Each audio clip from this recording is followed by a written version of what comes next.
I think it was under 7s or under 8s, you end up getting picked up by Manchester United. Sheffield, Man U, so I was driving into Man U, I was training like every night a week, and it was getting too much for me, I remember at the time. Did it just become the norm to you, playing for a club of that size? For me, like I say, all I knew was Sheffield. I went to Ipswich away with 23, he said, listen, you're at a bit of a crossroads here. People talking about you not getting offered a pro. He's like, I think it'd have killed me at that age if I wouldn't have got anything. It is nerve-wracking. Like, anyone who says it's not is lying. I went to set ball, someone smashed me front side, fell over on my knee, knew it straight away, I thought something's gone here. My contract fully finished the end of June. July the 1st, ruptured my Achilles. Got the phone call saying, yeah, you're not going to get your contract renewed. I'm like, yeah, fair. Obviously I was trying to get clubs at the time, trying to sort out my next year. That one was like, wow, like, I'm knackered here. I feel like that's where lads will sink or swim. Obviously I've had to drop down to sort of hopefully come back up. Like I said about Illiman, he were on loan at Hyde when I were on loan at Barrow. Like I were up there, he were down here, and now look at him, he's at Marseille flying. Get rid of the ego, just play games, just go and put yourself in a horrible environment and just see how you cope with it, really.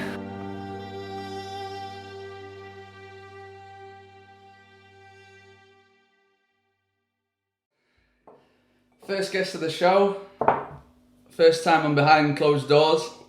It's fitting really because the man sat before me is a good friend of mine, but we've also had some fantastic experiences on the pitch. And Oliver, welcome to the podcast. Cheers, mate. Buzzing to be here.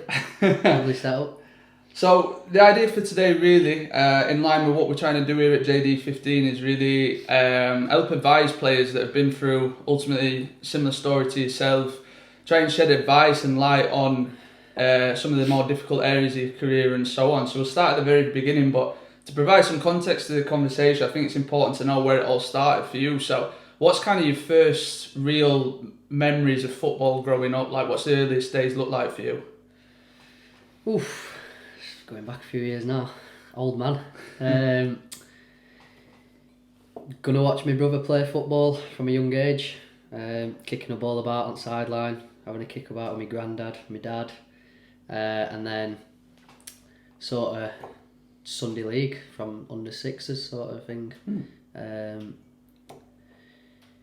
Yeah, that's where I started playing really. That's when they're my first memories of properly playing football anyway. And then obviously you've got your back garden stuff and stuff like that, but. And any ties in there with your dad, granddad, did they play as well, or? Dad played a bit, yeah.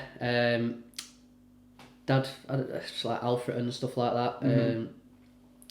Played, I think he was at Southampton as a youth team lad, so decent left foot.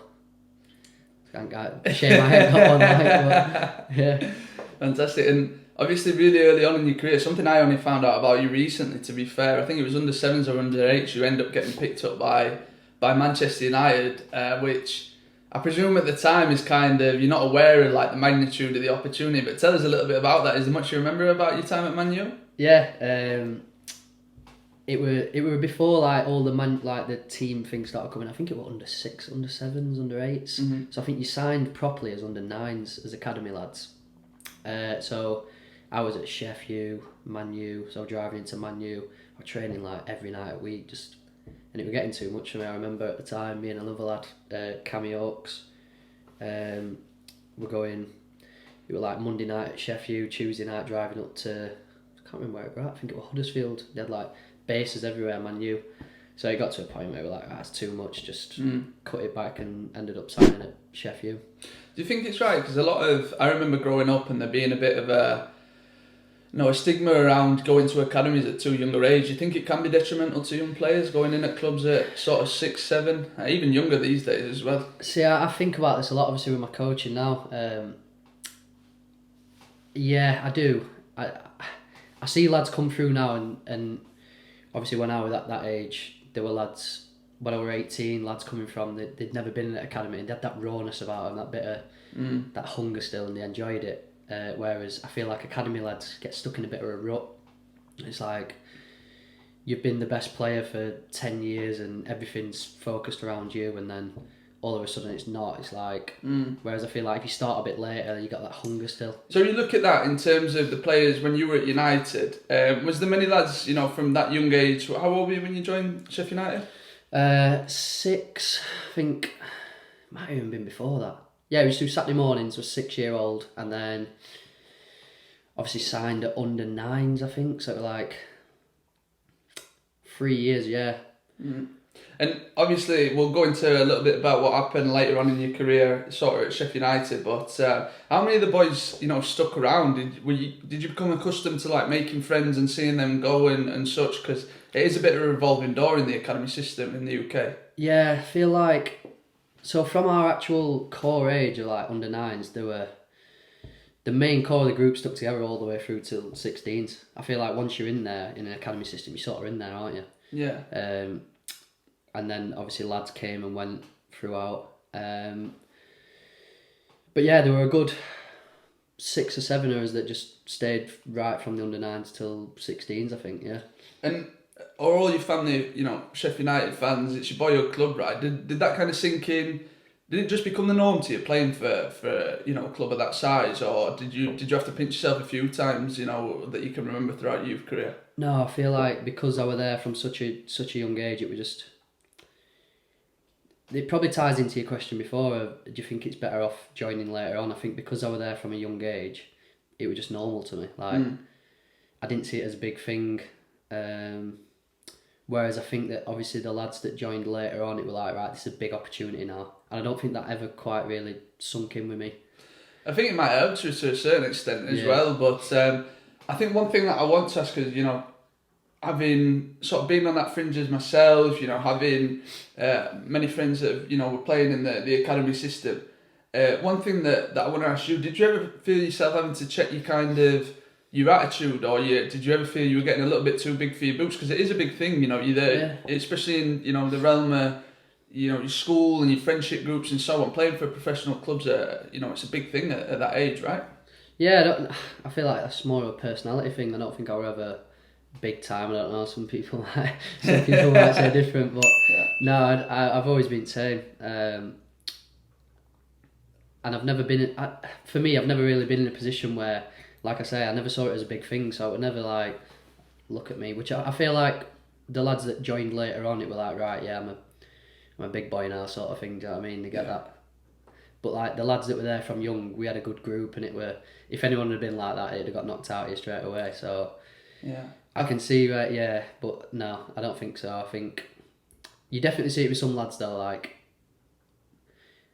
and I think like now going into non-league, you see it a lot more. Like you look back and you think you've not even played a game yet, sort of thing. Do you know what I mean? It's I definitely think you realise that later on, but I think it's a lot to do with who you've got around you as well. I think parents in youth football, whether it's in the academy system or whether it's just youth football in general, play a big role in kind of the attitude of the players and what you're hearing every day right in your ear is so important to how you turn out. But do you remember yourself ever wanting to be anything else than a footballer? Was there any other interest that you had growing up, anything else that came across your interests? Dancing. No, thought you might have a go at that. No, I've seen you dance, mate. No, never to be honest. I've always played football. Quite a sport, like I enjoy sports, but never really anything else. I feel like just because I'm quite good at it as well, just ended up just sticking with football. I think that's it. Yeah, I think it's normal here as well. We're a lot different to countries like the US, for example, where you're fortunate to have your basketballs, your baseballs, and so maybe like football is kind of, it's a lifestyle here, and especially like you said, having the success that you've had at a young age, it's no surprise. We wanted to fast forward because you're going to sign your scholar, and we've got a picture here actually. If I just get this up. So looking back at that now, obviously a fresh-faced Ollie Greaves, you've got Kevin McCabe there, right, the chairman, and Trim's a bit mad, isn't it? Yeah. Talk to me about that moment. Do you remember? Were you nervous leading up to that, or were you kind of confident that you were that it was going to happen and that was just your next natural progression? Do you know what? A few of the lads had got early scholarships. I was always like one of the better players sort of thing at my age. And I remember, if I remember rightly, it were a bit like touch and go. Nah, I don't know, probably not. But a few of the lads anyway got their scholars early, and I weren't one of them. So like it were a bit of a kick up arse sort of thing. I think they got them at 14. So anyway, I ended up getting mine. Yeah, it were a proud moment. Just to be sort of settled, knowing that when I left school, I had something sorted, sort of thing. And Sheffield were probably the only thing I knew at the time. So obviously, if I'd have left then, having to go on trials and stuff like that, I don't know. It might have helped me. It might have spurred me on. I know a few lads that were our age that didn't get scholars. There's Danny Amos now playing at Grimsby. He went on to play in league at Donny, places like that, and it's sort of there's loads of avenues you can go down. So it's not a bad thing, I don't think, if you don't get one. It's a really good point, and I think it's something that not a lot of people consider. You get these sort of club mentors, so to speak, that come through right from the youngest age group, and you do get your success stories, lads breaking into the first team and so on. But I would say there's probably an abundance that you don't see that have been there since you were 7 and all the way through to sort of your older age groups and never getting looking in the first team. So was there ever any interest in terms of other teams coming in or talk or anything? No, I don't think so. For me, like I say, all I knew was Sheffield. I lived in Sheffield, drove in 3-4 times a week since I was 7-8 years old. So like, I think it'd have killed me at that age if I wouldn't have got anything. Like you say, you've got the thing as well. You were a Sheffield United footballer at school and what have you, and then it's like, oh, I didn't get a scholar. It's like, it's quite a big thing at that age, especially. Yeah, and talk to me, like, did anything change for you after? Because I think the scholarship age, sort of 16 for players in the UK, that's the age where you get first introduced to like how cutthroat football is. Because yes, you'll have players that come and go throughout sort of youth football, but also this is a time where how many players were offered it out of that team that you were in prior? It's a great question. I'd probably say there were a group of tenors. Probably. Yeah, it's not a big number, right? So did anything change for you afterwards? Did you feel?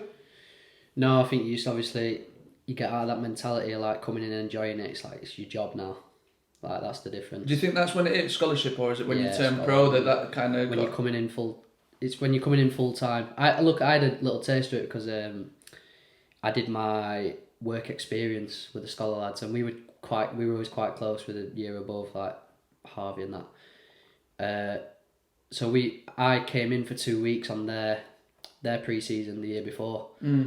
So I sort of got a good sense of thinking like, right, this is like proper. So, it definitely turns into a job as soon as you start that scholar year. And talk to me about like Sheffield United. Fortunately, is a club that's seen so many players go through the youth ranks into the first team picture. You look before yourself. Your Kyle Walkers. I remember Kyle Norton. Like there's so many to name that have gone on to have like big careers. Just ahead of you, you've got like Sir David Brooks and obviously Aaron Ramsdale and so on, who I know you're good friends with. Talk to me about how that provides inspiration for you. You're just focused, I imagine, at this point in breaking through into the first team and such. But having those players that have been there and done that in front of you must help as well. Yeah, obviously, if you're seeing people above you that are going on and getting in first team, it's like, well, he's like, we're only training with him last week, or he was playing with me the other day, sort of thing. Now he's next thing you're watching him on Bramall Lane. I remember when Brooksy made his debut, went and watched him in Cup. I can't remember who we were against. But like, I think that was the first real one where you look in, you're thinking like God, that's your mate, sort of thing, like playing on there. But yeah, I feel like the mentality at Sheffield has always been hard work and stuff like that. So it is, it's a good club to come through. And you already had a lot of success sort of at that time frame, 16 to 18. I think you won the Premier League Development Cup and League in the same year. So obviously a good crop of lads coming through at that time. Tell us a little bit about that in terms of the lads that you played with and just the group as a whole. Yeah, we had a great group, to be fair. The year above, likes of Harvey Gilmore, Joe Cummins, Jordan Hallam, some great players, Ty Smith, great players in that age. So obviously we just sort of added to that a little bit. They already had a good core. I think they'd played a lot. Obviously, first years you didn't really play as much as the second years because they were more experienced, more older sort of thing. So you had to be good to get in front of them. That was the sort of thing, because obviously you'd always come through and it were like 16s, your age group, always your age group. So then you're coming into a thing where it's like, right, you've got to get above someone you're playing against a year above now. Yeah. So yeah, we had a good team. Our age, the first years were a good group. You know, like me, Regan Slater, Hugo Warhurst, like quite a few players. So yeah, we just sort of added to that second year group, which were really good. And talk to me like how this differs. You've been through the process of, you know, deciding whether, or the club's decided whether you're going to be offered a scholarship, and you're sort of ending your 2 years scholar now in your second year, and you're figuring out whether, you know, you're going to be offered a pro. Is that, again, just a natural evolution in terms of your career, or is it a lot more kind of the nerves wracking at this point because it's a lot more competitive to get into the first team, or in terms of professional contract? No, I feel like same again. Like you don't really overthink it when you're in there. Obviously, looking back now and like looking from the outside, it's a completely different view. Like you talking about a pro contract, but like you say, it's a natural progression. Like you're always aiming towards that next contract anyway. It's like you're a scholar and then you're with all the pros anyway. So it's like, oh, you're sort of just trying to be there next season. It's always thinking, right, am I going to be here next season? What am I going to do next season? So when you've got that security, it's more about security really. That's the way I'd look at it. Obviously, it is a big thing. You're becoming a pro. A lot of things like you get your white socks and stuff like that. You don't got to wear shin pads anymore and all. You can wear gloves in training, stuff like that. Like, yeah, it's a bit cringy looking back on, but obviously a little perks like that. It's nice. I think it's normal, right? You've aspired to be at that level for seeing all your role models and the older lads like doing that. So when you reach that point, it's a big moment. But yeah. I think it's fair to say, Ollie, like your career, you know, from your youngest days, you know, going forward was on an upward trajectory. You know, right up until that moment. But what a lot of people don't know is in your second year scholar, I don't know how far it was out from being offered a pro contract, but I know you didn't have it by that time. And then you go and obviously do your ACL. Talk to us about that, because that must have been the first major setback really in terms of your football. What do you remember about that time? What sort of emotions were you going through? Yeah, I'd always been good with injuries. Never really got injured as a kid. Lived well sort of thing. And then I remember at the time, the start of that season, it was sort of like, right, I'd not played. I don't think I'd played a lot in my first year. I remember sitting down with the academy manager. He's like, right, listen, we went to Ipswich away with 23s. He said, listen, you're at a bit of a crossroads here. People are talking about you not getting offered a pro. He's like, I'd never think that about you. So, put your ideas up, sort of thing. You starting tonight. I remember a conversation. Sat down in the hotel and I'm like shivering about talking to him. And anyway, started that night for 23s, scored, played well. And I think from there, I just sort of kicked on. Had a really good few months. Started getting involved with first team a bit, playing in like their little friendly games and stuff like that. Like I'd always be pushed up, trained with them quite a bit. Played for I started playing for the 23s as a first year scholar, second year. So yeah, I was flying. Sort of found my groove a bit, just relaxed. And then Huddersfield away, I always remember it. Just scored. Tapping back post, playing right wing back, sting back, had burners on, scored a little tapping back stick, running back, and literally went to set ball. Someone smashed me front side, fell over on my knee, knew it straight away. I thought something's gone here, worst pain ever. But then it sort of just like freed up straight away. I thought this is weird. Carried on running about. Did you? Yeah, just fully ruptured. Turns out it fully ruptured, so wow. My knee was just like basically just going like that. And you played the rest of the game, or? No, I ran about for about 5 minutes. I'm looking over, I'm thinking something's not right here. Oh. It's like my knee was just hyperextending all the time, just like clicking back and thinking something's gone. So I came off, remember, sat down, manager's going, get yourself ready for Tuesday. Says you'll be sound. Got ice on it. Got home, had a scan, ACL gone. So yeah, that were, I don't know, it's sort of, people always said to me like, there's a big thing around injuries, and it's like, oh, it must have killed you, that sort of thing. Whereas I've always had the mindset of like, once something's happened, it's happened. It's like, yeah, it weren't nice to hear. It was like, right, your ACL's gone. I'm thinking, it's happened, it's gone. Yeah. And it's just like, right, I've got to get back fit now. And I think it's amazing, like you said, you'd obviously made a positive enough impression to be offered that professional contract, which, you know, I can't imagine the sort of, not the anxiety, but like the relief of being offered that, but then wanting to get back so quick. So, you know, I don't want to go too much into the injuries, but like, what was your recovery time like? Did you recover ahead of time? Or, because a lot of lads in your shoes are going through that at the same point, you know, they get a big injury now, it's becoming more common in the modern game. Yeah, so obviously being full-time helped. I were in every day. I remember straight the day after I had my surgery, I were in. Another lad did it at the same time as me, Jay Bennett.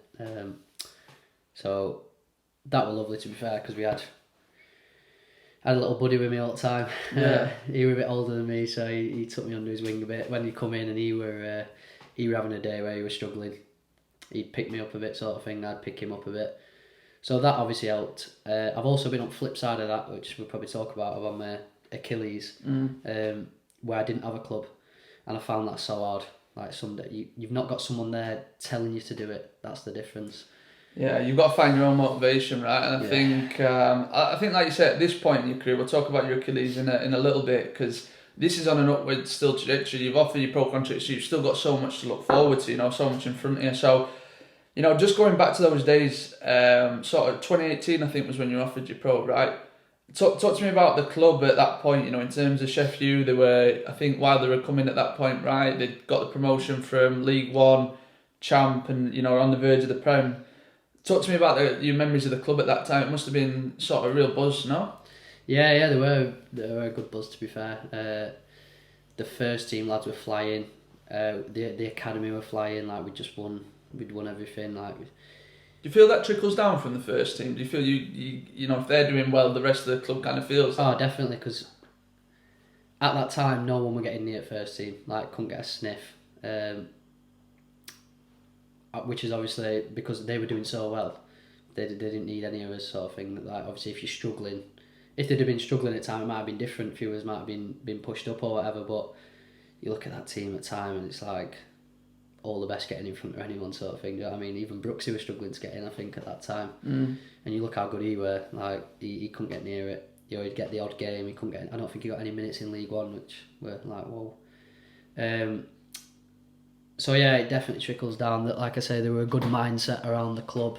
Like, work hard. Everyone was just working hard, and obviously it was paying off. First team were flying. We were doing well.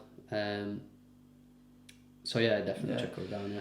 I think that, like you say, culture's a massive thing. It's a word that gets thrown around a lot recently. But you look at that team in terms of Wales teams over the years. They've always had that work ethic, and just they're going to run more than the other team, and obviously a bit of quality helps, and that's why they saw the success. But that seems to be a theme throughout the club, and it's good to see it ran down to you guys and obviously helped you. So talk to me about, like, breaking into a first team dressing room, because this is a thing where I think you can add a lot of value to this conversation in terms of anybody that might be listening to this.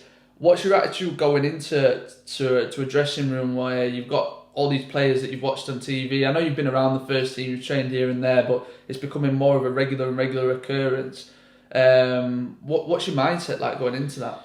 It's nerve-wracking. Like, anyone who says it's not is lying. I feel like that's where lads will sink or swim, because you've just got to be yourself. You've literally got to just go in, and I've seen lads do it who don't care. Like, Rama's a prime example of that. He's honestly just, you could put him anywhere and he'd just be an idiot. Like, he's just an idiot, and everyone loves him for it. Do you know what I mean? It's probably why he's gone on and done so well. But yeah, you just got to have no fear. Sort of just go in and be yourself. I think a lot of lads would go in and crumble, and they might be a really good player, but can't have a chat with someone who's sat next to him, which is a massive thing. It's massive. I think this is a really important point, and I didn't even have it down obviously to bring up, but the social aspect now is, especially in young people, you're moving more towards, you know, your phones and tablets and everything like that, and they're losing those social skills. I mean, those dressing rooms that we grew up in, like, the social aspect was fundamental to whether you're going to have a good season or not. Did you find that as well? Massive, yeah, and you see it now. You come in after a game and lads are just sat on the phone and stuff like that, and it's like you've just won. You know what I mean? Just fucking enjoy it. I don't know. I get what you're saying. I'm probably a bit like it myself. Probably older lads look down at me and think like, why is he on his phone? But yeah, the social side of it's massive. It's massive. It really is.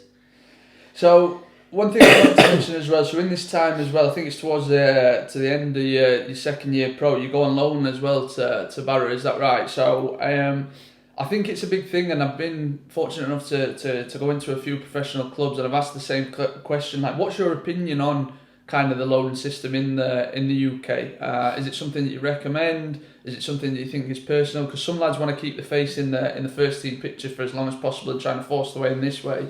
Others want to go out and get as many minutes as they can. What's your take on that?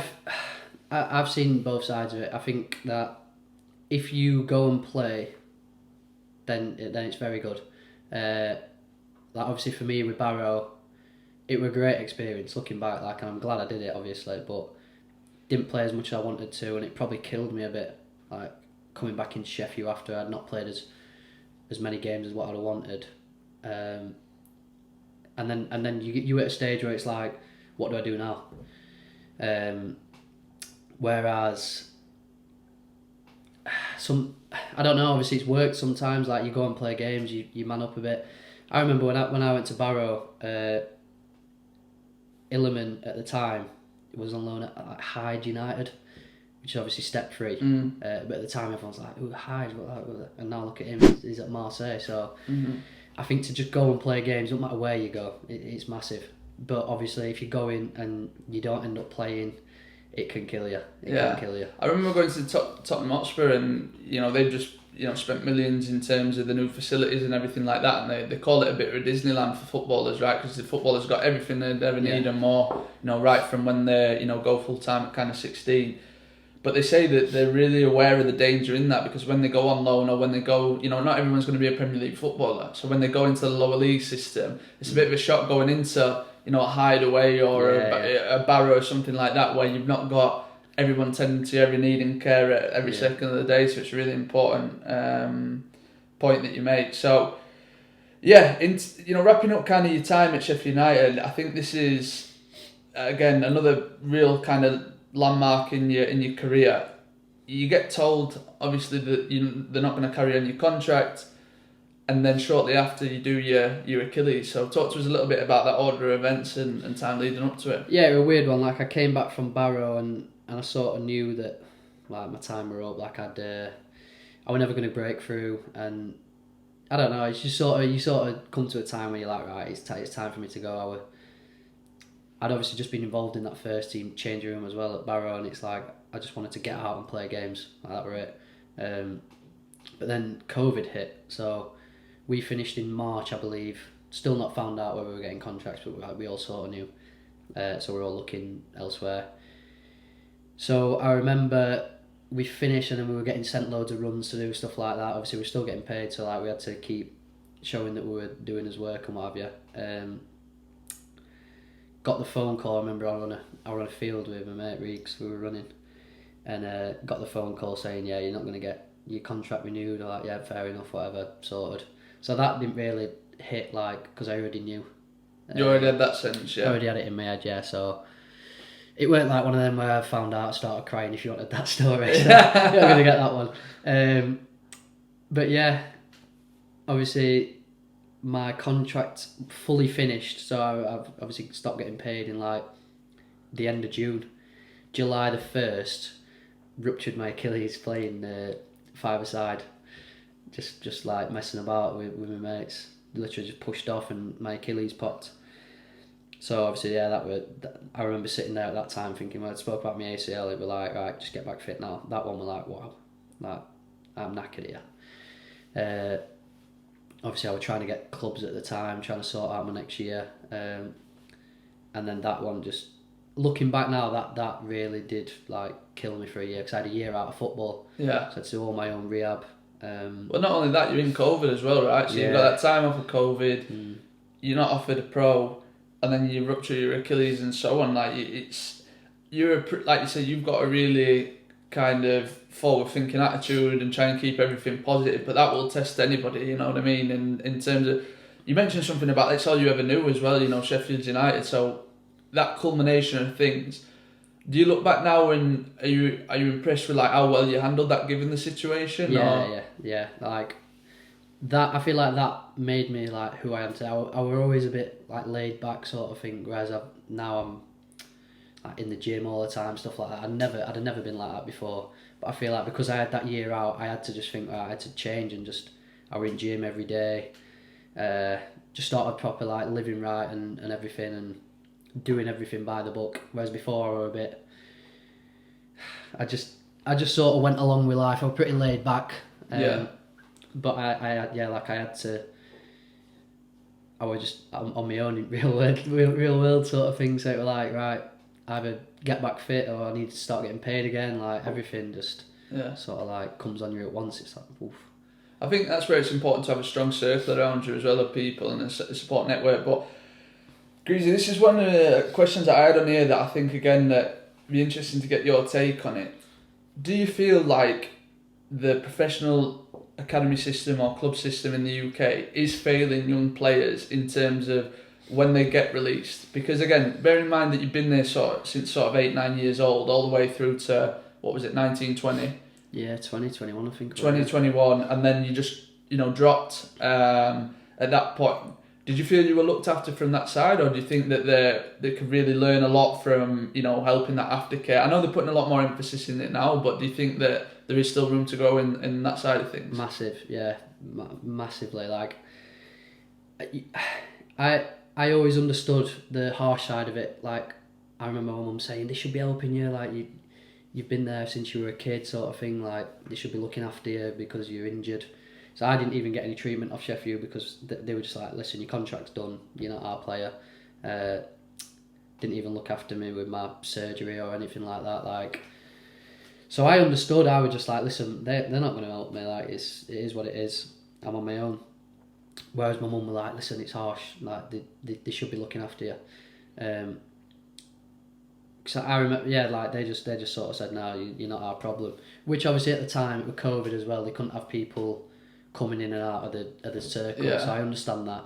But yeah, definitely, it is like looking from the outside of it. I understood because I understand how football is. Once you're done, you're done. But looking back, yeah, they could have helped, and I think they still should. Obviously, it is getting better, like you say. I know that there's a lot of stuff. Like I think we were at Trent that released something about lads getting released. So there is obviously they are trying to get it better, but I think from when I got released and other lads have got released, the support network's horrendous. Yeah. And I think it's on the mental side as well, it's lads trying to find identity, and so many lads like drop out of the game after that. It's kind of scary. So I'll just give people an idea who might be watching. So 16 to 18, sort of how many lads from Scholar were offered a pro? 5 or 6. 5 or 6. And out of the lads that offered a pro, how many went on to have or are currently in professional football? Professional football. 1, 2. From my age and the year above, probably 4 or 5.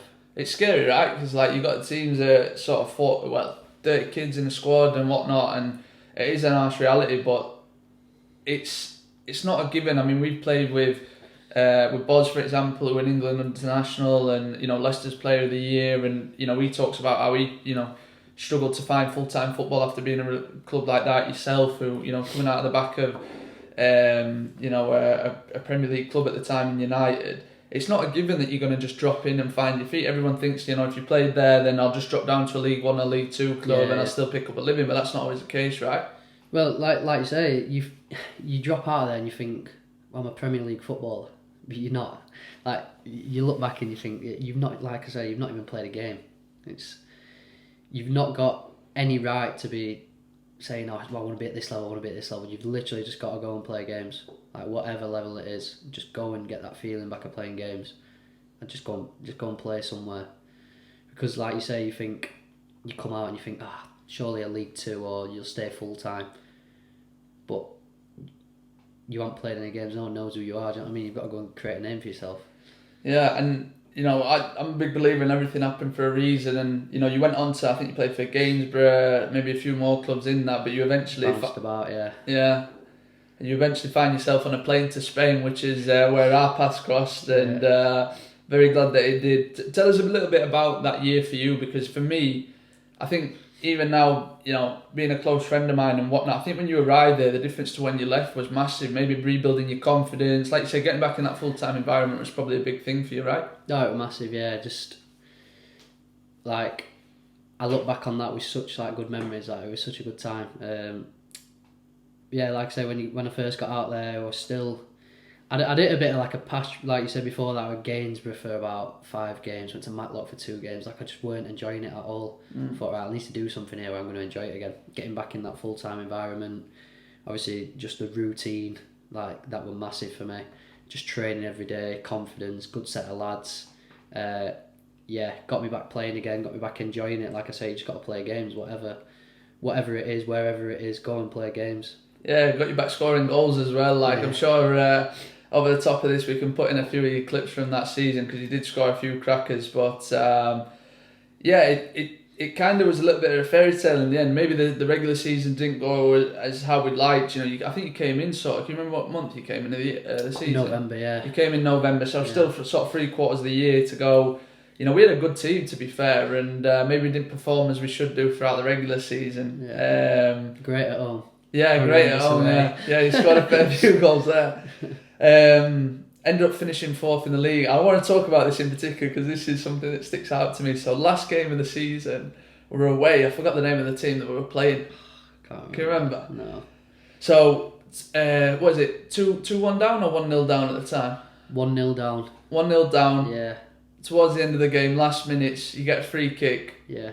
You go and bang that in. Top corner. That was my 3rd free kick that game. I remember I'd missed first 2, stinking. Everyone's looking at me like, is he going to have another? And we'd absolutely battered him for the majority of the game. So we get the ball back, and now late stages of the game, and ball comes into the box, and you get done for an elbow and a red card. Never had a red card. We'll go to VAR on this. Never had a red card. You can play it clip. I'll let everyone decide, but no, it's never been a red. The significance of this is that we finished 4th in the league. We're already pretty much secured in terms of playoffs, so we knew we were going to go into playoffs after this game. So the significance is that you then, I think you receive your 2nd yellow, so you then have a 1-match ban. Now bear in mind that we'd finished 4th in the league. Everybody had writ us off because we'd... No, straight red it was. Was it straight red? Straight red, yeah. Alright, but still a 1-match... 3-match ban, yeah. Was it 3? No, I'd appealed it, remember. Alright, so we went on to appeal it, and then you got the 1-match ban. And I remember at the time you telling me specifically, I'm flying home. God, mate. Your head had gone. I'm right now. I'm thinking, get me out of this country. I've never had so much head loss in my life.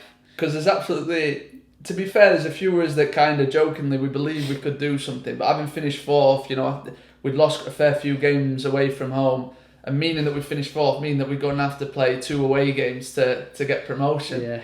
Tell me about your memories of the lead up to playoffs and obviously playoffs itself. Well, I just remember... we'd been shocking away all season, haven't we? I don't know what stats to... Do you know anything? No. I don't think we'd won many, have we? No. Won every game at home and just lost so many away. Away form were horrendous. Who did we play away? Semis? Churiana. So we obviously knew they were a good team. Away from home, we thought, right, we could get pumped here. And then who won we played in final? It was... we just played there before, remember? Yeah. And did we lose away from home? No, we drew in the last minute. They scored in the last minute. Yeah, I remember. So obviously we knew we were in for a tough ride. A few lads were saying we've got no chance. I honestly did not believe we'd win that semi-final game. Yeah. Because who else was suspended? Was it just me? It was you and no. At that time, it was just you. But then obviously they went on to the final and the thing with the youth players, and then the boys are under. The league were against us as well, weren't it? Everything was just against us. I think so, and I think we won that game, and I remember you being in the crowd, and you come into the changing room after, and just the relief on your face. Mate, honestly, I went in full on gaffer mode. In at half time, it's like, yes, lads, come on, yeah, taking, giving people tips. But no, great game. Obviously, get your goal on. Absolute stanch finder. Yeah. Helps when. We'll definitely be getting that on. Yeah, we'll get that on. But no, we were, and I don't know if you believe in luck or whatever the case may be, but we get through to the final, and again we win 1-0 and we take it home. So skipping ahead, because obviously that's really sentimental to us and such. But tell us what that did for you, that experience, in terms of. I feel like you've really got your buzz back for football and you're flying at the minute as well. So looking back, that year did you the world of good now?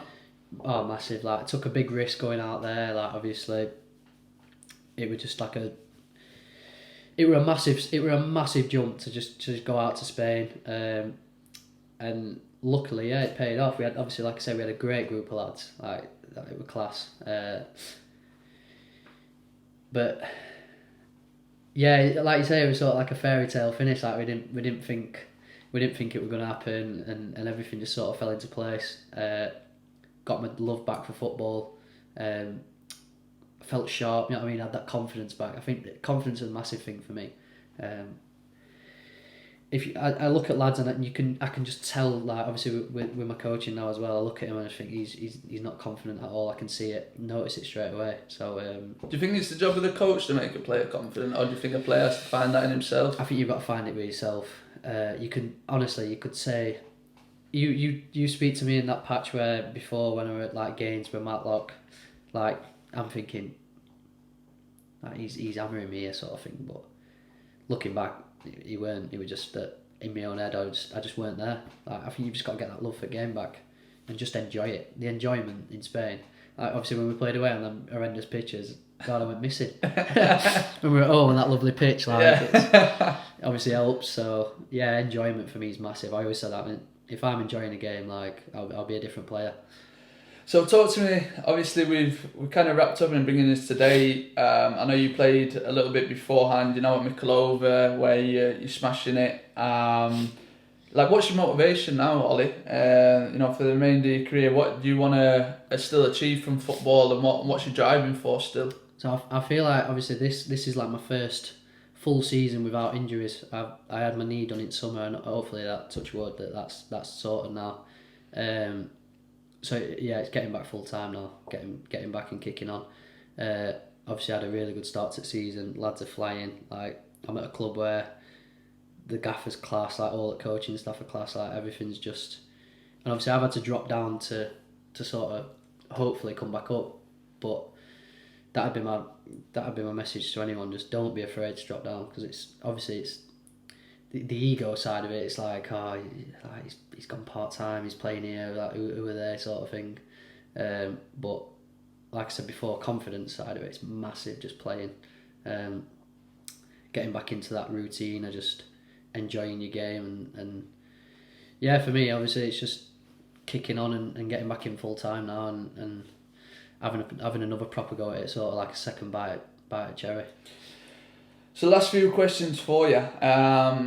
Looking back at your career, we've touched on, you know, all the major points. Any regrets from any of it? No, because obviously I just think if I didn't, like you say, everything happens for a reason. Bit of a cringy way of looking at it, but like, it's right if you think about it. Like, I wouldn't have gone out to Spain if I wouldn't have done all that. I wouldn't have met you boys. Wouldn't have won that trophy. They were a tiny one, like, but you know what I mean, like, I don't know. It just, yeah, I am the man who I am today because even that, like, Achilles injury, like I said, like, I was a bit lazy in that before. Like, I'm completely different now. I always look at my time when I went on loan to Barrow, like I decided to come back in Jan. Like, I had a good chat with Gaffer and decided it was the right thing. But should I have probably stayed till end of season? I don't know, because we got promoted that year. Like, Barrow went up. But no, I wouldn't change anything. No, probably not. And lastly, last one. Obviously, the hope of this is that people can take a bit of inspiration from your story or listen to it and maybe sort of relate to the stages that they're going through, whether it's injury, getting released, you know, whatever the case may be. Any final advice kind of to kind of that younger generation coming through based upon your experiences? Yeah, just play games of football. Like that is the main thing I'd say. Like I said about earlier, dropping down to a level and playing. Like I said about Illiman, he were on loan at Hyde when I were on loan at Barrow. Like I were up there, he were down here, and now look at him, he's at Marseille flying.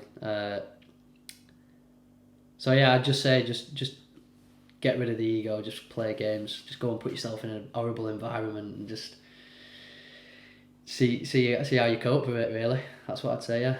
Fantastic. Well, listen, I really appreciate you coming on, and for me, this is some new stuff as well that I didn't even know. So, my hope for you now is that again you can go on and really push on from this, and I'm confident with the season that you're having that you can do. And who knows, maybe we'll do one next year, and you're back in the full-time seed, and yeah, that'd be nice, huh? That'd be nice. Lovely, yeah. But cheers, Ollie. Thanks.